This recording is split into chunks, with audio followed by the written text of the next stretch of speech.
Hello and welcome to your daily dose of Satoshi's News. Today's date is Saturday, the 2nd of August, 2025, the year BSV comes alive. Branch your threads, expand your mind with treechat.ai or your post on chain.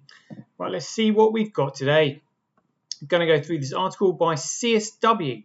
That was on why secure blockchain voting is so hard, a deep dive into true anonymity, ECDSA, blinding and the myths of digital democracy. Certainly looks quite interesting. Hopefully we'll get through that. There's another article here on resilience, redundancy and real-world data integrity in offline BSV transaction systems for agriculture. I mean, they're quite big articles. I just want to have a look at them myself. We probably won't be able to get through both of them, but we'll have a look at them.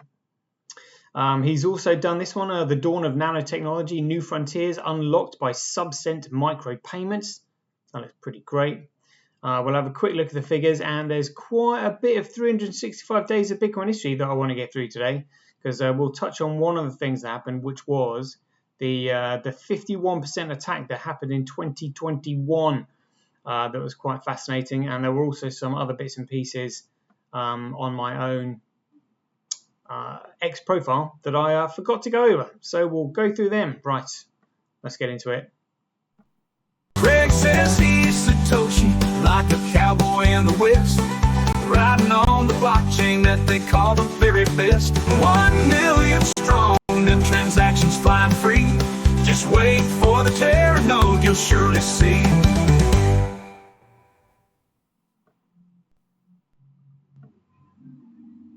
Alrighty, here we go. Right, so this article here from on CSW's Substack. So it said, why secure blockchain voting is so hard, a deep dive into true anonymity, ECDSA blinding and the myths of digital democracy. Right, here we go. Why you can't safely vote from your sofa, the cryptographic minefield of digital democracy. Abstract.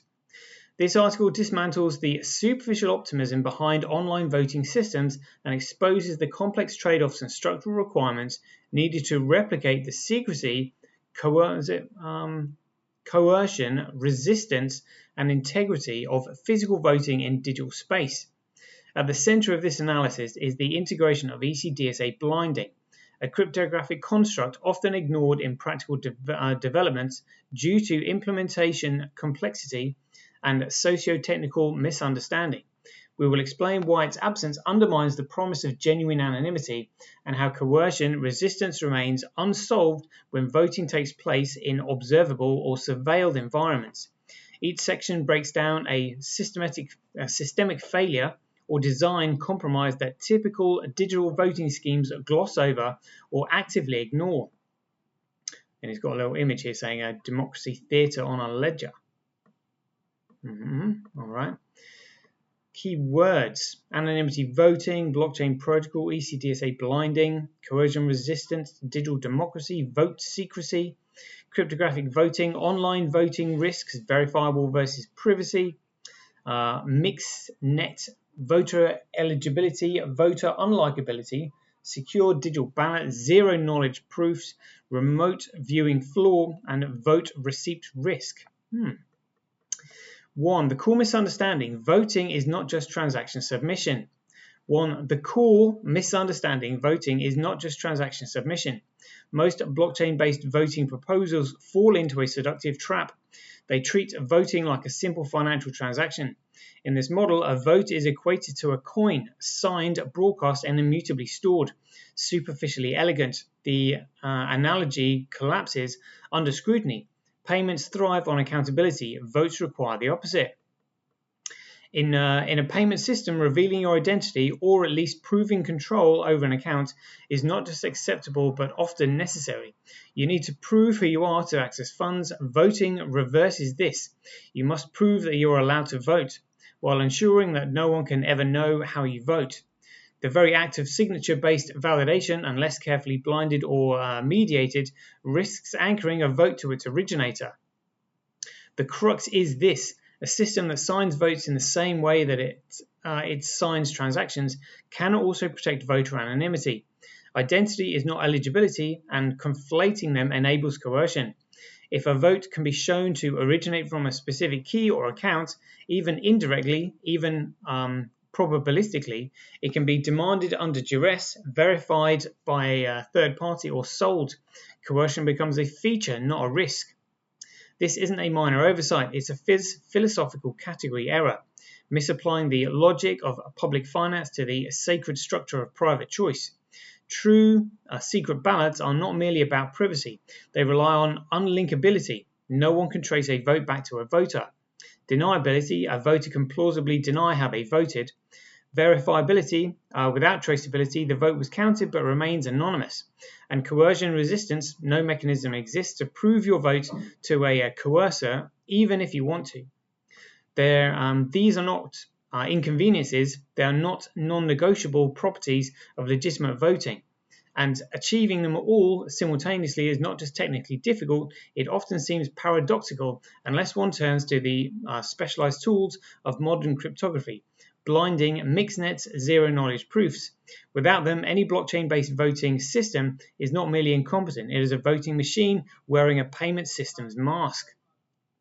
The ECDSA blinding essential ignored and misunderstood. At the heart of secure digital voting lies a contradiction. The system must verify that you are eligible to vote, while ensuring you can never know what you voted for. Most systems fail because they abandon this contradiction rather than resolve it. They lean on standard ECDSA, the elliptic curve digital signature algorithm, to verify integrity and authorship. But standard ECDSA is deterministic in its linkage. It ties the signature to a specific key and thus to the voter. The result is traceability disguised as transparency. ECDSA blinding offers a cryptographic escape hatch. It allows for vote signatures that prove legitimacy without revealing authorship or content. The process unfolds in distinct stages. Voter generates their vote. A blinding factor is applied, transforming the vote into an unreadable cipher. The election authority signs the blinded vote, authenticating it without seeing its contents. The voter then unblinds the signature, producing a valid endorsement on the original vote. The outcome is a signed vote that cannot be linked to the signing process. This mirrors physical voting procedures. The roll is marked when you enter, but the content of your envelope are never exposed to the officials. It's the digital version of presence without surveillance. Yet despite its elegance and necessity, ECDSA blinding is almost never used. Why?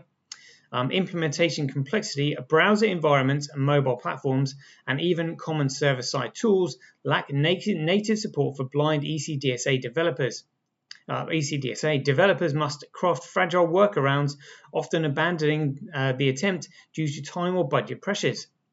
Incompatibility with existing KPIs. PKIs, the public key infrastructure was built to identify people and services, not to anonymize them.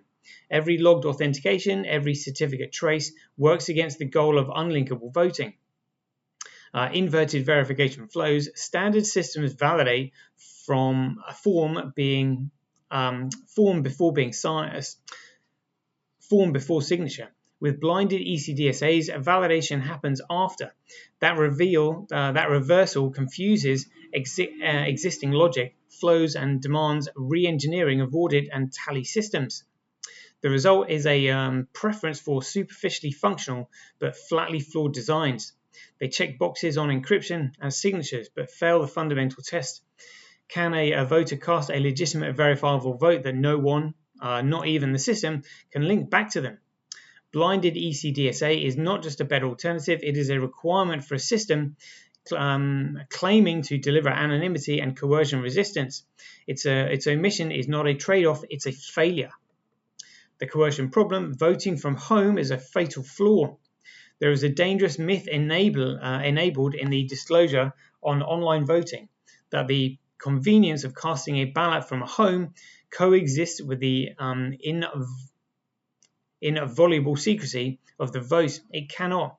Anonymous voting, by its very nature, demands physical disconnection from all forms of scrutiny, human or digital. Voting from home or any private unregulated space is fundamentally incompatible with this requirement. The failure isn't in code, it's not in encryption, it's in context.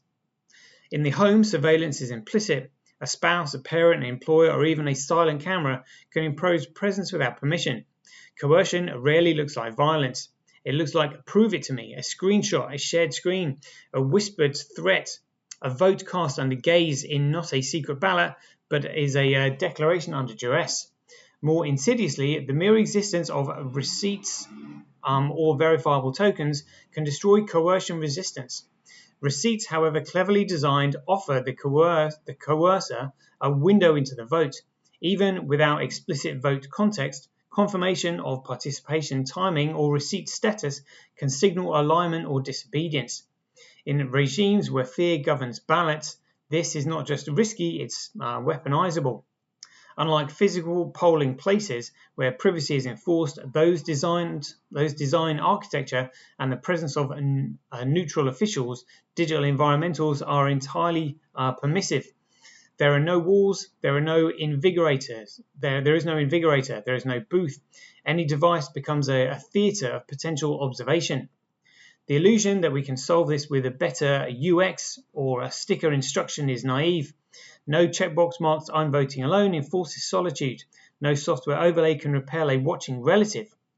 This isn't a technical gap, it's a category failure. It imagines that privacy can be assumed, not guaranteed, until a digital system can enforce the same isolating protections as a physical voting booth. Remote voting will remain fundamentally coercible, not possibly structurally. Any protocol allowing home voting while claiming coercion resistance is not merely flawed, it's dishonest. Yeah, that is deep. That is really deep. There's a lot to think about there when it comes to voting without coercion and stuff like that. Jeepers, that's a bit of a minefield, that one. But great points there from Craig. As ever, he's thought about everything. It's amazing. Right, let's have a quick look at this and then. Resilience, redundancy, real-world data integrity in offline BSV transaction systems for agriculture. Here we go.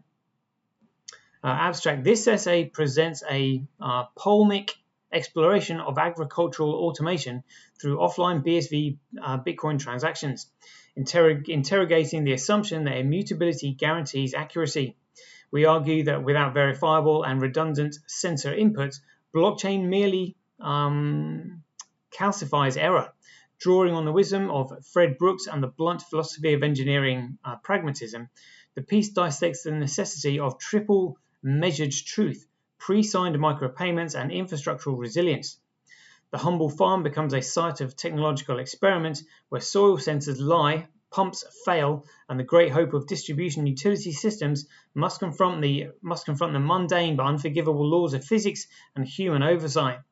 With blistering prose and unrelenting scrutiny, the essay demands that we stop blaming the ledger for recording our stupidity and instead build systems that deserve to be remembered. Oh, wow.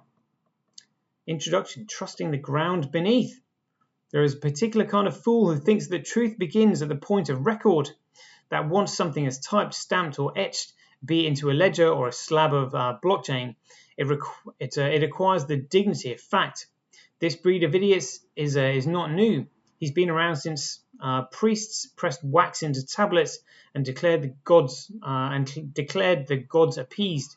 Today, he has simply replaced the altar with a Raspberry Pi and the deity with blockchain. He has not improved. Wow, I feel this is going to be a really deep piece as well. Garbage in, garbage out, the sensor problem. The necessity of redundancy, trust through multiplicity. Building resilient devices, minimalist reliability. Structuring future utility automation via smart payment scheduling. Systemic thinking of chain of consequences. Conclusion, engineering of truth. Prelude, after the fact, the gospel according to the censor with apologies to reason. Electricity in the Department of Agriculture.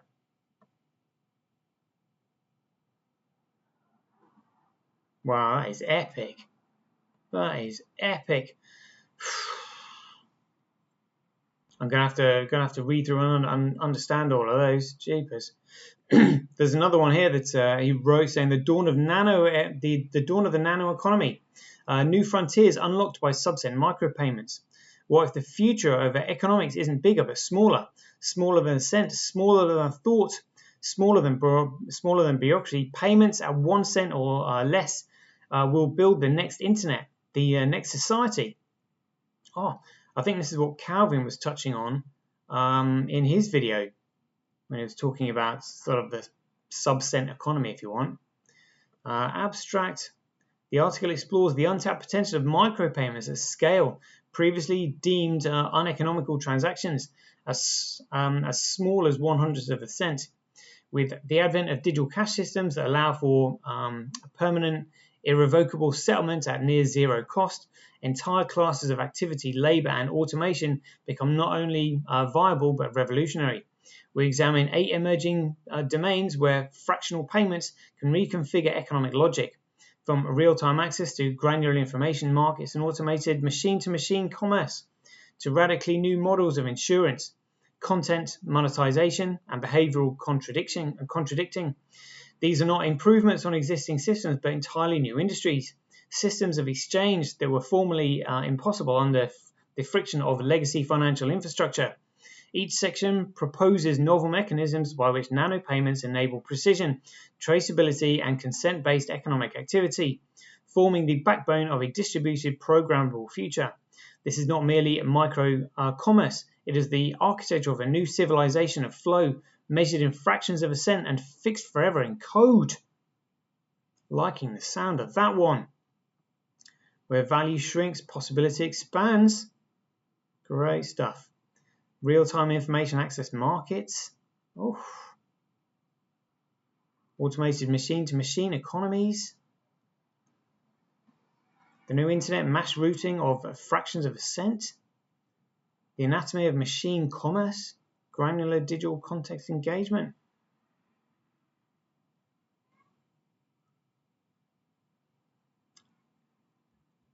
That's because I'm not signed in yet. Wow, awesome. All right, let's have a look. So 17 minutes gone. Let's have a quick look at the figures then. So again, Grapecoin taking a tumble, 113,000 now. I think Bitcoin's at $26. Transactions back up to 49.7. Block size, it's gone down. It's 53.8. So I've got a 20 megabyte block there. Nothing really to write home about. 63,000 times cheaper to transact on Bitcoin than Grapecoin. 42.9, or mining Bitcoin at a 42.9% comparable loss. So have a look at the politics in the pie charts. Other miners 8.3. Bcrash looking busy over there. Fisher Price Cash, though, other miners, that's 68% on there. Wow. And again, CoinDart's not really showing us the reality over on Bitcoin, but that's all right. Luckily, we should be able to view them on what's on chain.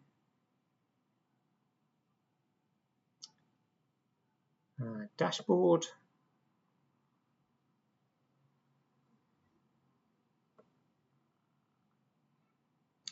Oh, there we go. So Kuv 35%, QD Link 25%, Tal 20%, SA100 11%, and Gorilla Pool 8%. All right. Here we go. The price of Bitcoin $26.14. Looks like the whole market's taking a bit of a nosedive at the moment. Let's have a look. Yeah, look at that. So Grapecoin down from a high of 120,000 down to 113. Ethereum 3,500. Yeah, a lot of the market taking a tumble there. Following the big dog, apart from Toncoin. Dear oh dear. I think that's related to Telegram. Let's have a look at all these. Where is Bitcoin? 97. $26.14. All right. Okay, right, let's have a quick look at the 365 days of Bitcoin. So something that we missed out on, because we're now the 2nd of August. So it was actually the 28th. I think it was the 28th of July, 2016, that Andrew O'Hagan gave this interview on his book. And this is just absolutely fascinating. I was just looking at this morning, and it's got 25,000 views. 25,000 views. Look at that. Or 25,000 impressions. Whoa. That's huge. Right. This is massive for anybody who hasn't heard it. So let's have a listen. As a reporter, you rely on evidence, physical evidence, psychological evidence, note-taking, profiling, backup reports, memory, interpretation. Proof in cryptography doesn't need promoting. It doesn't need publicizing. It doesn't need managing in that traditional way that news might be, because you simply prove it mathematically. And then the world lights up if the mathematical proof is correct. And it felt to me that Craig, having shown me privately and having shown two of the leading Bitcoin experts in the world privately that he had access to the Satoshi encryption keys,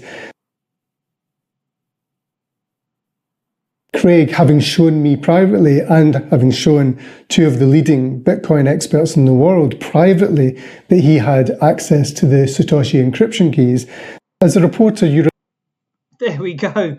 It's almost like you let it slip there, because he was actually trying to criticize Craig's behavior, but sort of speaking negatively about him. But while speaking negatively about him, let it slip that Craig proved privately that he had access to the Satoshi encryption keys. It looks to me like he let that one out of the bag that he wasn't actually meant to say when you actually listen to it back in the context. That's hilarious. And that was the 28th of July, 2016. 2016, so 11 years ago. But we've just passed the 28th of July, so I was like, oh, need to add that one in there. More and more people need to hear that. Well worth a listen. I've actually found the link on YouTube. It's like an 8-minute video interview where he says that. But absolute classics, absolute classics. So going back onto where we are today, with it being the 2nd of August. On the 2nd of August 2014, the Fed's Silk Road investigation broke privacy laws, defendant tells the court. That was to do with Ross Ulbricht and basically how they went about finding the Silk Road servers. They had to break privacy laws in order to do it. But again, we know that we're dealing with complete criminals over at the US government. On the 2nd of August 2016, Bitfinex was hacked. So this is when it started. This is where it all started. Well, talking about yesterday, the 1st of August, I should have actually put an image up of the chain split, because that's literally when the first chain split happened, where literally two chains, both identical, one of them carrying the BTC ticker, the other one carrying the BCH ticker, but it was the BTC ticker chain that Blockstream later then subverted, perverted to turn it into Gregcoin. That's when it happened. So I might have a picture expressing that. But on the 2nd of August 2016, Bitfinex was hacked. Bitfinex, the largest Bitcoin exchange by volume, announced that 119,756 Bitcoins of customer funds had been stolen via security breach, a value roughly equated to $72 million in USD. I think that was at the time. Bitfinex was holding the customer funds in multi-signature addresses in conjunction with its security partner BitGo. It is presumed that the attacker obtained access to the private keys for nearly all of Bitfinex's customers' accounts, as well as access to the BitGo API for the Bitfinex account. It remains unclear if the customer funds were insured by BitGo and if customers will be fully reimbursed. The price of Gregcoin plunged nearly 20% to $480 that day, before beginning a gradual recovery. Others in the Bitcoin community suggested that prior knowledge of the upcoming hack was used by unknown entities for insider trading, as the price had begun to drop significantly before Bitfinex's announcement. No way. But anyway, it was that supposed hack that the Bitfinex then started printing Tether in order to reimburse their customers for the value of the Bitcoin that they'd lost.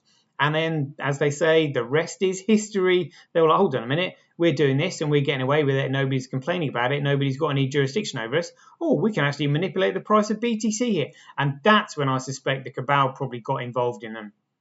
And they've been manipulating the market ever since. But check this out. We've got to talk about this on the 2nd of August, 2021. BSV reportedly suffered a massive 51% attack. 51% attack, 100 block reorg, wiping out supposedly 570k transactions. And again, that's 570k transactions, not Bitcoin. But check this out. This was the article that Cointelegraph reported on it, saying breaking, BSV reportedly suffers a massive 51% attack. I think everybody sort of remembers this image here. But this is what we learned from the supposed 51% attack and the myth of the 51% attack.